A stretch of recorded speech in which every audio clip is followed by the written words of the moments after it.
Hey everybody, I'm David with Bolivar Live, and once again it's our Aran and Franklin show. I'm here with Dave, with Aran and Franklin. Chandra and I talked about the fortified building, and it's really intrigued me. Dave's going to give us some more information today about actually the roof part, because Dave, if I'm not mistaken, if someone's going in and putting a new roof on because it's an older house maybe and the heat's got to the shingles, you don't have to have the whole house fortified. You can actually have just the roof area fortified. Am I correct? That is correct. Yes, you can actually just do the roof and get a fortified roofing designation. It's a lot more documentation on the roof. There's some additional things as far as how you do the underlayment. They want the roof deck re-nailed with a specific nail and a specific pattern in order to keep the roof sheathing down. And then we go into the roof underlayment. They give you several options, but some of them are to put tape on all of the seams of the plywood sheathing to keep water penetration out. Another one is using an ice and water shield, which is a fully adhered membrane that goes over the roof, which is a really good option. It's also a little pricey. And then, they just want a lot of documentation. They want enhanced nailing patterns on all the shingles. And even if you This is all done through photos and stuff, right? It's all done through photos. We really have to meet with the roofer and go over with them how the roof is going to be installed, because there's some very specific things, especially on the perimeter edges, that they want. They want a fully adhered starter strip. They're really trying to keep that first course of shingle, which is the ones that are most prone to being blown off. They're really trying to keep those intact. In addition to that, they have an enhanced drip edge nailing pattern they want you to use, and some other things, but they really are focusing in on that fully adhered starter strip around the edges and perimeters. So when you're talking price increase, and money saved, have you done any studies or have any numbers on, yes, it's going to cost you an extra 10%, but it's going to save you 15% every year on certain things?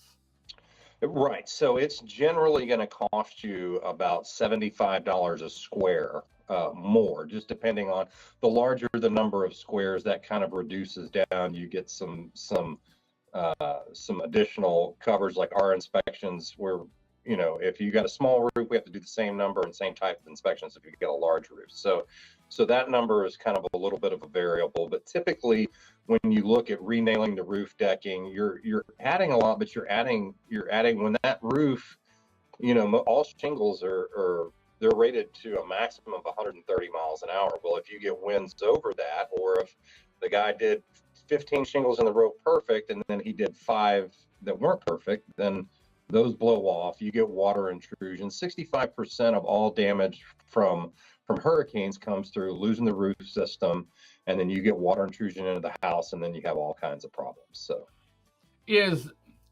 have they done any studies? And I know y'all have done a lot down in Florida, actually along the whole Gulf Coast. But when it comes to roof types, is there any studies done on regular shingles versus a metal roof versus a tile roof, on which one survive, is a hardier roof and holds together better? typically the metal roofs, if done correctly, can withstand a greater wind force. Tile roofs or can also do that if they use a foam system along with a screw. A lot of it comes down to who's installing it. I mean, we're out there when we're inspecting them. We're there for a moment in time. We're just checking it out. But if you have a good quality, reputable contractor who's checking his work, making sure his guys are properly fastening the systems and doing all that, then that's really where the rubber meets the road. And getting a good roofing contractor is very important. So great.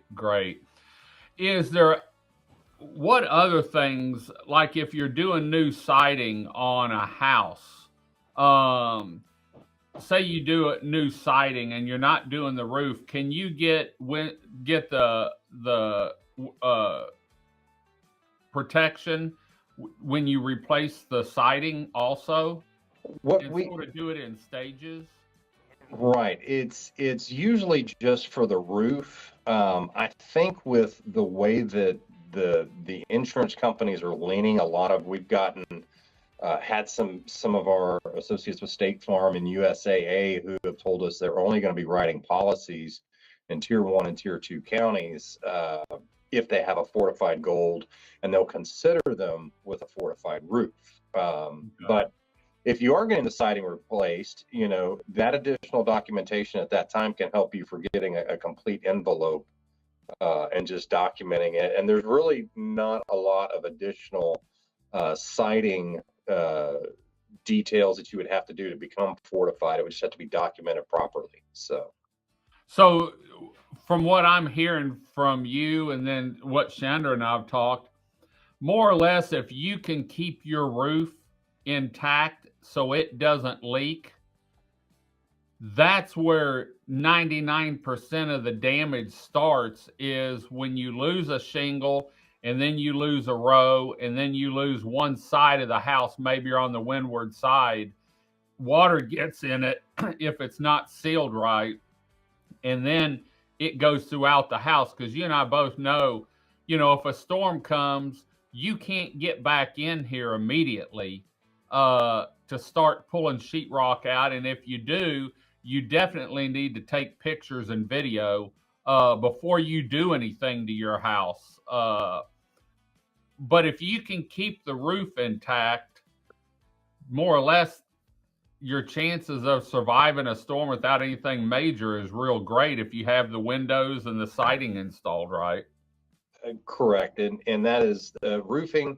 65% of the damage, maybe more than that, comes in from the roof. You start losing those shingles, you get water coming in, then you got sheetrock problems, and you've got, Right. flooring problems, and, all your pictures and photographs and everything you've got in your home starts to get ruined. So if you can keep the roof on, you have a real good chance of keeping the house together, especially on Bolivar, where there's a lot of new construction. It's all been done to the code. We've already been enforcing continuous load path out there, and really, Right. transferring all the loads from the roof all the way to the ground. So those houses will take a lot. Now, of course, you get something happens, and you get a big something hits a window and you lose the window. It goes from a partially enclosed or a fully enclosed structure to a partially enclosed, and Right. that's when you start seeing a lot of additional damages. Once that building envelope is damaged, then you start seeing a lot of issues. Well, and during Ike, we had a lot of old houses down here, and I felt, one, we had tornadoes down here, but two, you get one house that's older house built on the old pilings, the creosote where they were rotten, and that house went down, and then it floated into another house, and it went down or leaned over, tore it up, and it was just a domino effect. I think a lot of it was down here, and it was not funny, but you could go to certain areas, and that's where everything was piled up. If there was a catch there, it all piled up there. Either it washed away with another wave, or it was there whenever we returned. That's right. We actually after Harvey were in Rockport, and we looked at some houses that actually were newer homes but had failed, and one of the reasons that one of them in particular had failed was because it got several boats stuck up underneath it, And and it lifted it up. those boats just started clogging everything, and then the water loads on those boats, they couldn't get past the pilings. So in a V zone, you have breakaway walls. They're designed to fail. They're designed to, when the water starts coming in and crashing on those, that they can just go around the pilings and not Right. have any issues there. But when you get a lot of debris in there, that's when it really starts pushing on those piles, and it can actually, you know, push an entire house over if you get enough load going on those. So Great, great. Well, if people want more information on the fortified building and maybe the roof, maybe they're going to get a roof put on this year, where can they go to get more information on that? I think just go to Aran and Franklin's website, www.aranfranklin.com, and click on a link. You can call the office anytime. We'd be happy to talk to you. We have a Stephanie, who is our fortified sales team lead. She's a good resource and a good person to talk to about that. So, and just real quick, if someone builds a whole house fortified, they can save quite a bit of money on their insurance, can't they? They absolutely can. Even doing the roof, you can save. You're going to save money if you go through a State Farm or Farmers. Now, if you use an impact rated shingle too, you can save through TWIA. But the entire house, we had recently a customer who was getting quotes of $16,000 plus, and when they looked at applying the fortified designation through State Farm, it cut it more than half. So Really? yes, and that's the lifetime of the home, as long as State Farm's writing policies in the area. Yeah. Right. And, you know, one thing is the cost of the home is one, you know, most people are going to finance it. And so it may make your payment a little higher. But when you can drop your insurance 25, say 35 to 50%, man, that's a lot of money on you know, you're saving $8,000 a year on that one particular house, or even if it was $6,000 a year over, 10 years, you're looking at a lot, $60,000 that you can save if my math is right this early. But you know, it adds up.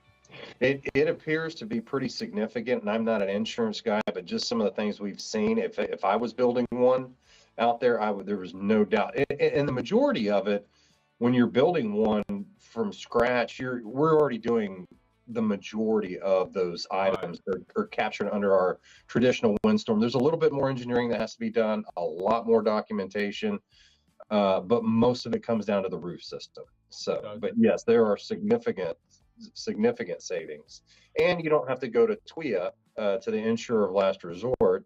You know, it opens you up. You may have other insurance people who are competing for your business. You have a fortified property, they know it's built to their standards. It's actually the insurance agencies are the ones that develop the fortified program. So this isn't just Texas. This is anywhere. The fortified goes all along the coast, whether you're in Florida or you're in Texas.